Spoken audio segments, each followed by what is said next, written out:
Bismillahirrahmanirrahim. Assalamualaikum warahmatullahi wabarakatuh. Salam sejahtera bagi kita semua.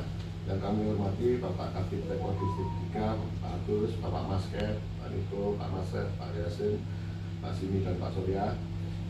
Teman-teman, mari kita panjatkan puji syukur kepada Allah Subhanahu wa Ta'ala dan Maha Esa. Kita dapat berkumpul di rapat kreatif ya.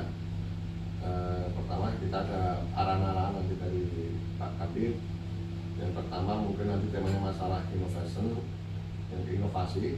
Yang kedua juga nanti menyambung arah dari Pak OH2 ya, Operation H2. Terima kasih atas kehadiran hari ini. Tetap semangat dan jangan lupa terus berdoa, tingkatkan soliditas, tingkatkan komunikasi untuk mencapai target-target kinerja sampai akhir tahun 2026 nanti. Semoga Allah memberikan kekuatan, berkahan kepada kita semua, berikan kelancaran dalam menjalankan amanah perusahaan. Amin. Demikian dari saya sebagai pembuka. Untuk selanjutnya kami serahkan pada Pak Kabid. Bila berbahagia, Assalamualaikum warahmatullahi wabarakatuh. Salam sejahtera bagi kita semua. Assalamualaikum warahmatullahi wabarakatuh. Selamat pagi, salam sejahtera untuk kita semuanya. Alhamdulillah pagi ini kita masih dapat berkumpul di ruang inovasi PKS Adolina. Pada hari ini kita berkumpul untuk sharing session terkait innovation kultur di B64, khususnya bidang Tekpol Regional 2 wilayah kerja grup unit 3. Pertama-tama kita review dulu terkait apa itu inovasi dan bagaimana penerapan inovasi dalam seluruh kegiatan operasional PAMKO.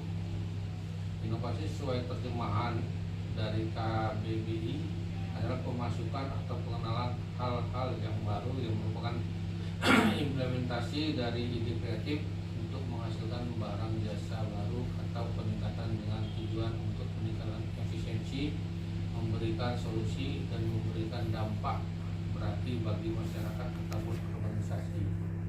PT PN4 PAMKO telah banyak menerapkan inovasi-inovasi dalam seluruh kegiatan operasional baik yang bersifat manual maupun digital. Beberapa contoh penerapan inovasi dalam kegiatan operasional antaranya bidang tanaman, penerapan drone, aplikasi DigiFarm, MyPAMKO, dan lain-lain. Bidang Tekpol, penerapan SCADA, SAPA, Inteng, dan lain-lain. Bidang keuangan dan admin, penerapan SAP, e-budgeting, dan lain-lain.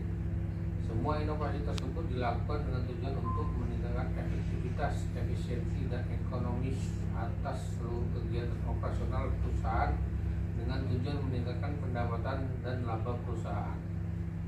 Mengingat kondisi tersebut di atas, kita di unit grup 3 dan juga unit usaha khususnya bidang teknik dan pengolahan harus terus melakukan upaya-upaya continuous improvement dengan menjaga kinerja terbaik, menjaga aset, dan terus berpikir melakukan upaya inovasi di setiap ini kegiatan perusahaan dengan tujuan meningkatkan efektivitas, efisiensi, dan tekno-ekonomis yang sehingga pendapatan dan laba perusahaan meningkat.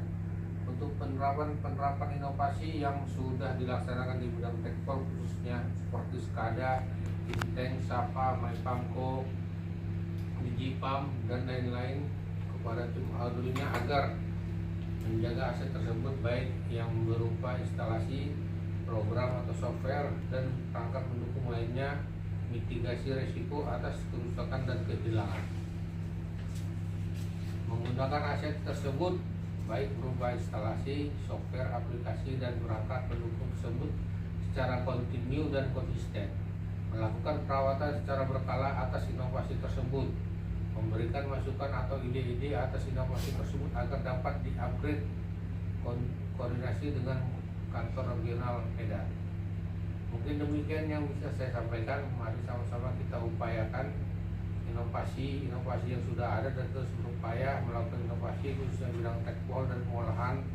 Semoga Allah Tuhan Yang Maha Esa memberikan kemudahan, kelancaran, dan dijauhkan dari semua hal-hal yang tidak diinginkan. Tambahan dari saya lagi atas kunjungan OH2 ke PKS yang dia ada di distrik 3. Pertama, beliau menyampaikan agar kebersihan pabrik lebih ditingkatkan lagi ya. Untuk aspek pengolahan ya, tolong beliau mau kalau pabrik itu tidak mengolah, kebersihan itu dikerjakan yang tidak bisa dikerjakan saat pabrik mengolah. Nah, jangan kebersihan pabrik itu saat pabrik mengolah tapi tidak mengolah sama-sama bisa dikerjakan. Misalnya mencuci rebusan, kan kalau saat mengolah nggak bisa. Terus sama lantai di bawah rebusan itu ya dibersihkan. Juga yang stasiun lainnya seperti kalau rail track itu kan rutinitas ya, jangan nanti karena tidak mengolah membersihkan itu juga dibersihkan. Itu sudah menjadi rutinitas, kalau tidak yang setiap akhir ngolah itu harus bersih. Yang kan ada kita one operation one cleaning kan. Nah, itu juga. Terus yang kedua, beliau mau asisten di pengolahan ini mengerti terutama dalam bidang losis. Kemarin waktu beliau kunjungan ke Batu itu ada asisten yang tidak mengerti losis, habis kena tekanan terus, bahkan dibilang H2. Kalau saya kemarin sekali lagi nggak tahu akan saya kasih peringatan, terutama losis, karena beliau akan datang melihat losis, bukan melihat kelancaran pabrik. Dia akan pertama turun di bawah loading ram, itu nanti ditengoknya kisi-kisinya sama berondolan yang ada di bawah-bawah ya.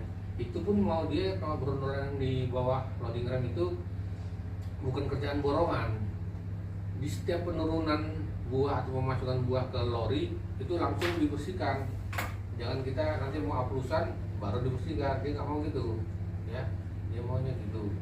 Terus yang ketiga lagi, supaya asisten membawa buku saku itu dong ya. Harus ada buku sakunya, kalau tidak data-data kecil itu harus ada di situ.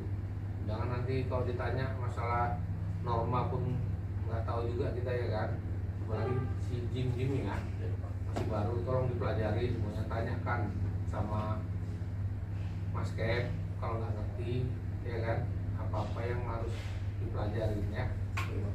Itu kemarin itu aja 3 itu teman dari OH atau Pak Widi ada teman lagi. Izin Pak.